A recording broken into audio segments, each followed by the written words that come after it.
அனைவருக்கும் வணக்கம். தமிழ்நாட்டில் கதரோ கதறல். அதாவது தாவேகாவில் பல அதிமுக உறுப்பினர்கள் படையாக வந்து தாவேகாவில் இணைந்து கொண்டிருக்கிறார்கள். இந்த இணையத்துக்கு என்னென்ன குற்றச்சாட்டுகள் வந்துகிட்டு இருக்குன்னு பார்த்தீங்கன்னா, வாஷிங் மெஷின் உள்ள போனோன்னே தாவேகாவில் இருந்து தீய சக்திகள் எல்லாம் தூய சக்திகளாக விடுறாங்க அப்படின்னு சொல்லிட்டு பேசிக்கிட்டு இருக்கிறாங்க.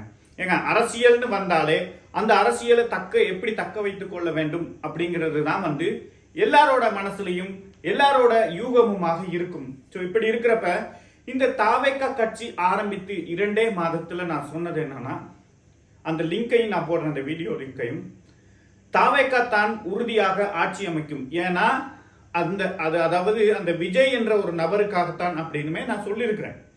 ஸோ அதே நேரம் அந்த வீடியோவில் நான் சொல்லியிருக்கிறேன், தாவேகா கட்சி ஆட்சி அமைத்த அடுத்த நாளே விடுதலை சிறுத்தைகள் கட்சி திமுகவில் இருந்து வந்து தாவேகாவில் சேருவார்கள் அப்படின்னு. அப்பயே நான் சொன்னேன், இந்த விடுதலை சிறுத்தை கட்சிகள் வந்து தாவேகாவோடு சேர்ந்தால் ஒரு பலத்த கட்சியாக எதிர்காலத்தில் இருக்கும் அப்படின்னு சொல்லி அவங்கெல்லாம் வந்து அப்ப இவர் ஒண்ணுமே வந்து நிரூபிக்கல, இவருக்கு எத்தனை % ஓட்டு இருக்கு அப்படின்லாம் சொன்னாங்க. இப்போ கடந்த சில நாட்களாக பாத்தீங்கன்னா இந்த அதிமுகவுல இருந்து அப்படியே படப்படையா வந்து சேர்ந்துட்டு இருக்கிறாங்க தாவேகாவில்.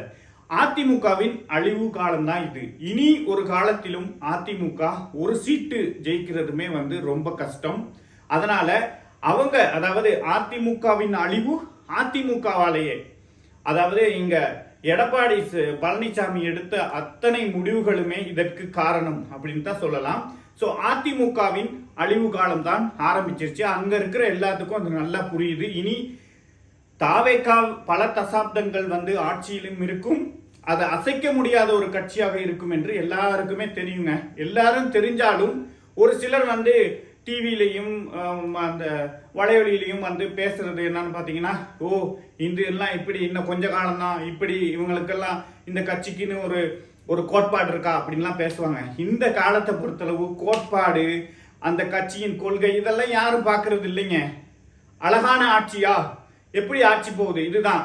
அதாவது அந்த கட்சியில வந்து பாத்தீங்கன்னு சொன்னாக்க மாத்திரையை வந்து, அதாவது போதை மாத்திரை ஏத்துறாங்க. அப்புறம் வந்துட்டு பாத்தீங்கன்னா பல குற்றச்சாட்டுகள், பாலியல் வன்முறை, இதெல்லாம் வந்து யாருமே கண்டுக்க மாட்டாங்க. நான் அடிச்சு சொல்றேன், நீங்க என்ன வேணாலும் என்னை கழுவி ஊத்துனா பரவாயில்ல, யாரும் கண்டுக்க போறது கிடையாது. அந்த தாவேகா என்ற கட்சி, விஜய் என்ற ஒரு நபர், அவர் தான், அவருக்கு கீழே உள்ளவங்க என்ன தப்பு பண்ணினாலும் யாரும் கண்டுக்க போறது கிடையாது. நான் அடிச்சு சொல்றேன்.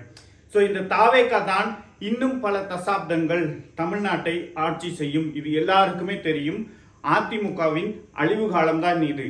இப்போ திமுக நீங்க பாத்தீங்கன்னா, என்ன சொன்னாங்க, திமுகவில் ஒரு பெரிய பெரிய பதவியில் இருக்கிறவங்க, முக்கிய தலைவர்கள் வந்து தாவேகா அப்படிங்கிற பேரையே சொல்ல மாட்டாங்க, விஜய் அப்படிங்கிற பேரையே சொல்ல மாட்டாங்க. அந்த கட்சியா, அது டெபாசிட் கூட வாங்காது அப்படின்லாம் சொன்னவங்க காலப்போக்கில் பார்த்தீங்கன்னா இப்போ அந்த கட்சியை வச்சே தான் தமிழ்நாட்டில் வந்து பேசும் பொருளாகவே இருக்கிறது. எனவே வருங்காலத்திலும் இதை அடிக்கடி இனி நம்ம சேனலில் இதற்கான, அதாவது நான் கொஞ்சம் வேலையாக இருந்துட்டேன், அதனால இதை பற்றிய செய்திகள் போட முடியாமல் போயிடுச்சு. நான் அந்த லிங்கை போடுறேன், கட்டாயம் பாருங்கள். நான் அந்த கட்சியை ஆரம்பித்து 2 மாதத்தில் நான் சொன்னது எல்லாமே நடந்துட்டு இருக்கு. ஸோ இனி வரும் காலங்களில் நம்ம போடுவோம் கட்டாயம் வீடியோ. என் சேனலை வந்து சப்ஸ்கிரைப் பண்ணாமல் இருந்தால் சப்ஸ்கிரைப் பண்ணுங்கள், ஷேர் பண்ணுங்கள்.